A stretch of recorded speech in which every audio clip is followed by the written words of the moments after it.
let's open the book on this. Today in Hartford, Connecticut, hungry black bears are causing conflicts as they emerge from their dens.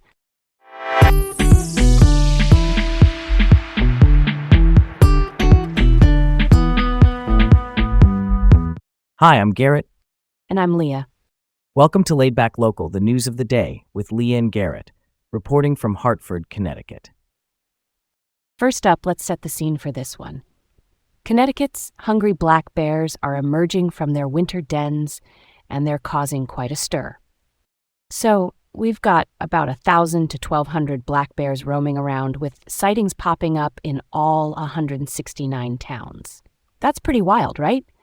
Residents are being told to secure their food sources and remove those bird feeders by April 1st. The DEEP, which is our Department of Energy and Environmental Protection, is giving us tips on how to scare them away safely. It's all about community education so we can coexist peacefully. Honestly, the idea of bears making home entries is kind of alarming, but it's fascinating how non-lethal deterrents like loud noises or even tennis balls can be so effective.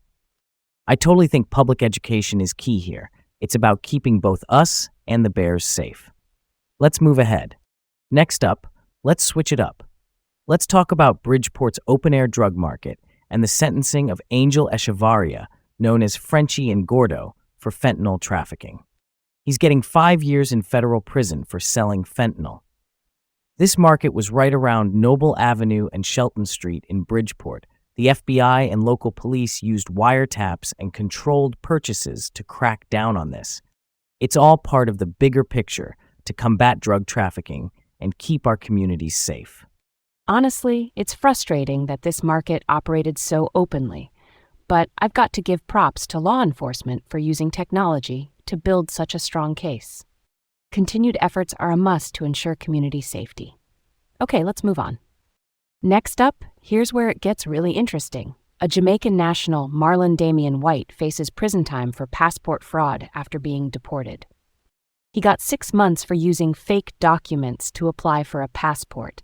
He'd been deported after some serious felony convictions, but managed to get back into the U.S. before getting caught. Once he serves his sentence, plans for deportation are back on the table. That's a curveball. I mean, how is it that re-entry after deportation can be so straightforward, and using fake documents for a passport? That's something to chew on, huh? We definitely need better border security and document verification. Let's keep it moving. Next up, a fierce debate is happening over homeschooling regulations at the Connecticut Capitol. There's a proposed bill for stricter regulations. It calls for equivalent instruction and annual filings by 2028-29. This debate was sparked by tragic child abuse cases. Homeschooling families are pushing back, wanting the focus on improving the Department of Children and Families instead. Honestly, I'm concerned about how this might impact homeschooling freedom, but I totally get that the state has a duty to protect kids. We need a balanced approach that respects family autonomy while ensuring child safety. All right, on to the next. Last up, let's shed some light on this. We've got a Connecticut bill limiting license plate reader data that's gaining support. This bill cuts data retention to 7 days and restricts data use for certain investigations. Law enforcement wants a 30-day period for effectiveness. It's all about balancing privacy with public safety, especially with the rise in surveillance concerns. You know, the tension between privacy rights and law enforcement needs is a real puzzle.